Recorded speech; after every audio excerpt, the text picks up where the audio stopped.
Hello, this is Appliance Master Live. Welcome back again this week. I'm Bill, and as usual, well, not usual, I wasn't here last week, so. Yep, it was your turn to be off. Yeah, great. Can I be off next weekend too?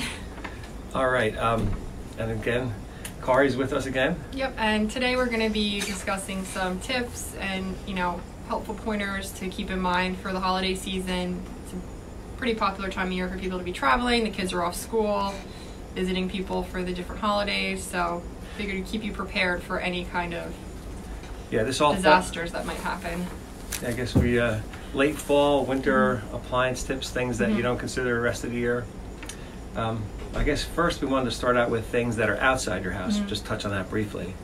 Yeah, so that would be, the venting. Dryer venting? Right.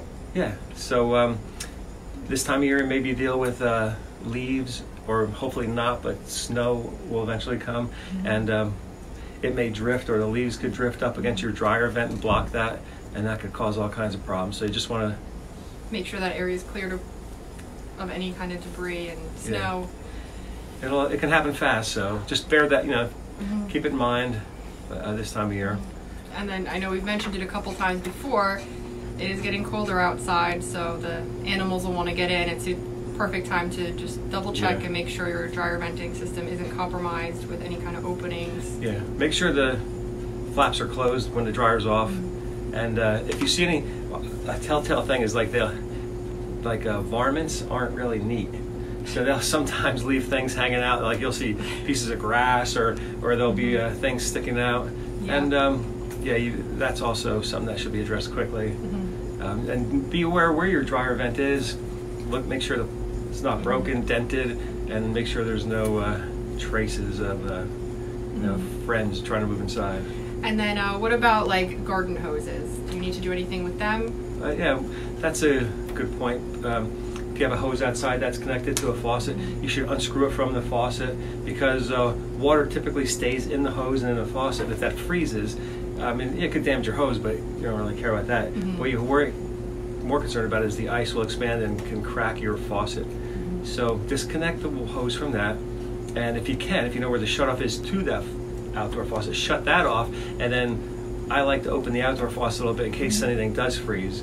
It'll expand and not break the faucet, because that can be a big problem. I know last week we had Tom with us and we were talking about winterizing outdoor appliances. Now, is there anything specific that you recommend someone to do to their possibly the garage refrigerator or even a washing machine in an uninsulated basement? Well, and places don't have to be uninsulated. I mean, places are like inside spaces like garages, barns, inside barns, basements, and even exterior walls. Even if they're insulated inside the house, there could be, if they're facing just the right way and the winter wind whips through, temperatures can drop in some of those spaces. You wouldn't even think about it, but like a dishwasher that's in a cabinet, if it has a fill line that goes through an exterior wall, and again, like where the pipe goes is probably, there might be a void in the insulation when they plumbed it. So that might be exposed to those cold temperatures. So these are things that if you know your house, you got to get to know the spaces, and anything where there's water stored or that stays can be subject to freezing, and then if it freezes, you can break water lines, break the appliance. So definitely be mindful of that. And then I guess as far as going on vacation or leaving even for just a few days, you could run into some issues, I guess, right? Yeah, some people like to turn their heat down to save money. A rule of thumb is that you should not turn it lower than 55. Of course you can leave it normal. That's going to be fine, probably be the best thing, but you're going to use more energy while you're away, depending on how long you're away. If it's a weekend or a month or longer, 55 is about the lowest. And remember, as you do that, those cooler spots in the house are going to get even colder. And things like if you have a kitchen sink on a north wall where the cold wind blows the hardest, you may even want to leave the cabinet open to let room air in, so it can help make it warmer if you're going to do that. Or your hot water heater sometimes has a vacation mode. If you have a tank, hot water tank, you can turn that down. I don't know the temperature offhand, but it has a vacation mode where it keeps it, just warm to save energy. Now, would you recommend turning the power, like turning the water off to the whole house if you're going to be away for more than a few days? Not necessarily. I mean, that's kind of extreme.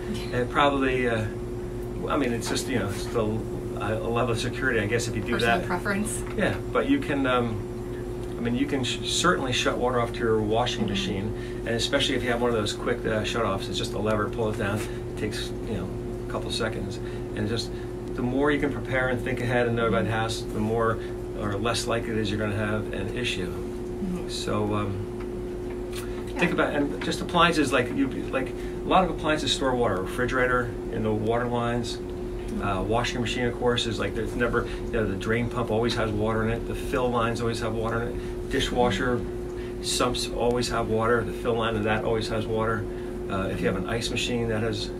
So those things that have water in it, you're just gonna, if it's even gonna flirt with freezing, if it's gonna get that cold, you should, take the necessary steps to. Yeah, everybody's house is different though, and a lot of people in our rural area have barns, and they'll even have a small section like an office, but those, and they're going to get cold. It gets cold in there.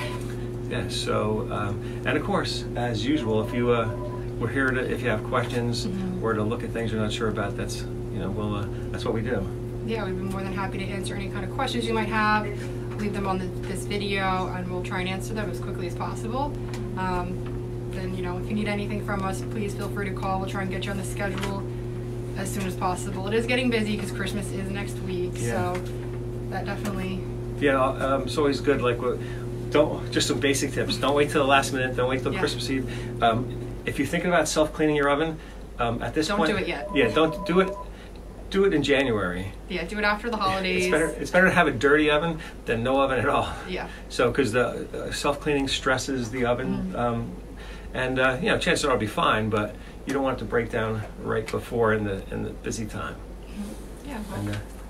And the other tip is for the holiday season is try to relax and enjoy yourselves, and we're here for you if you have any situations. Yes. All right. Well, have a nice week, and then we'll see you guys next week. Thanks. APPLIANCEMASTER.com.